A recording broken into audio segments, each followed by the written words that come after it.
just got the first copy of my book, Prior to Entry, and being hosted by Legal Immigration Services. Guys, how are you? It's Brett Miller here from Immigrating. Fantastic service, fantastic. Always recommend me. Guys, how are you? Always recommend. Hey guys, how are you? So, if you want to get into the immigration system in Canada, one of the key elements that you're going to have to take into account if you're coming through an economic pathway is your language ability. So one of the things that happens here is some people, they'll have issue with maybe their English ability or their French ability. We're going to talk about coming to Canada and then learning English, because this is a strategy that some people will do if they have to up their ability of English. So, being comfortable with an official language in Canada is necessary for almost all immigration programs offered, especially if they're in an economic type program. Whether it be French or English, all applicants must have an understanding of all the language and different abilities. And it's very difficult to immigrate to Canada with no English ability or French ability and then learn the language. However, we're going to talk about a few things that you can really think about. So first off, here's an obvious one. If you're coming to Canada as a French speaker, so you know what? Again, maybe you didn't know this, but I would hope that you would. Canada is bilingual, so if you maybe aren't a really strong French or English speaker, maybe you're a strong French speaker. Maybe you could use that and use this as something that you can parlay into experience for you. Understand the English requirements for all the programs. Okay, that's key. Another good strategy is why not come to Canada as a student and learn English? This is something that you could do quite easily, all right? We have a lot of people that will come here, they'll study, and they'll plan it out so they're actually transitioning in from an English program or a French as a second language, but usually an English as a second language program, into school to be able to get the Canadian experience there, okay? Now, if you're a French speaker, you can come to Canada and use French as an official language to immigrate in, right? And I want to say one thing about this, and I know this video is about English, right? But studying English, but I really want to address this.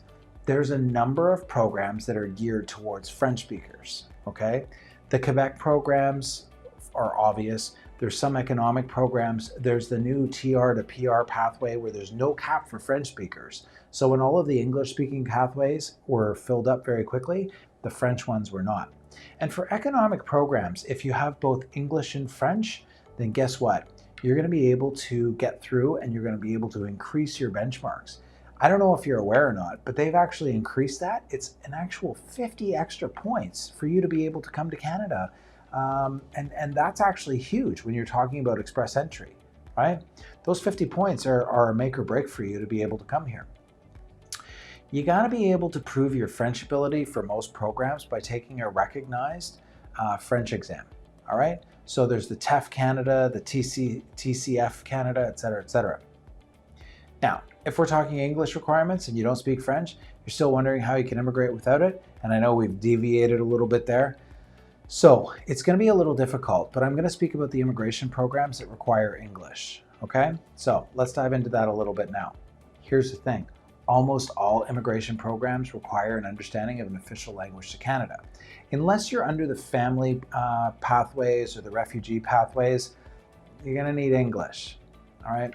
Unfortunately, if you have no understanding of the official language, it's extremely difficult to apply for immigration. So that might be a place that you might want to start if you need to up those a little bit.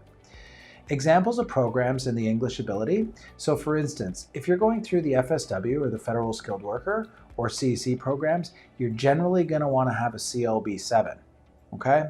Now, I'm going to get into that a little bit later in some other videos, so you can check that out because we actually go very deep into the language side of things, and we'll cover what the CLB7s and all the different rankings are for the different English tests, okay? There is a caveat to that. Depending on the skill level for the Canadian experience class, it can be a lower benchmark depending on what you're doing there. The federal skilled trade, the minimum score is a CLB 4 or 5, and self-employed language ability is in the selection criteria. The startup visa, which is another popular pathway for a lot of people who are coming, who have an innovative idea to be able to come to Canada, that's a CLB 5. So that's a little bit lower because we're looking more at the skills on that. Now, let's get into another strategy, which is, I alluded to in the beginning, coming as a student so you can learn English. We get this question a lot, and it really depends on your plan. If you want to come to Canada to learn English, you can come as a student with the intent to study ESL, or English as a second language. And typically, ESL programs don't qualify for a postgraduate work permit. So if you're planning to transition into work in Canada and stay in Canada, this isn't going to happen because you can't actually use that to parlay that into a work permit or a postgrad work permit. But if you plan it properly, you can work around this. So a good strategy, as I've alluded to, is take an ESL program for a semester, use it for a bridging program to get into a program that is postgraduate work permit approved. This is a really big strategy for people to be able to transition in from like no language ability, work on that. You know, if it takes a little bit longer, then that's fine.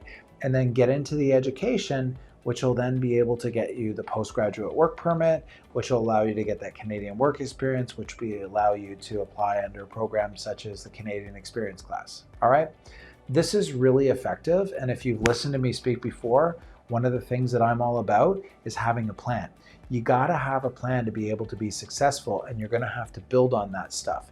So whether it be something that you have to do with your English and then use that to parlay that into work experience and then an immigration program, permanent residency, and subsequently a second passport, sure, but you got to have that plan sorted out. All right, listen, last thing I'm going to say about English ability is this, is if you do want to work on this and you do have troubles in this area, this is not something that you can cram for and fix overnight. You're going to have to spend some time on this, and this does take time.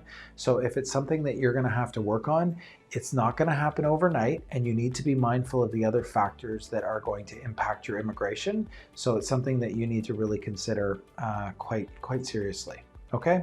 Other than that, thanks again for watching this video. Check out some of the other videos that we have on this topic and other immigration related videos and settlement related videos. And if you have any questions or concerns, please feel free to reach out to myself or a member of the team. Don't forget to like, subscribe, and turn on notifications, and we'll speak to you soon.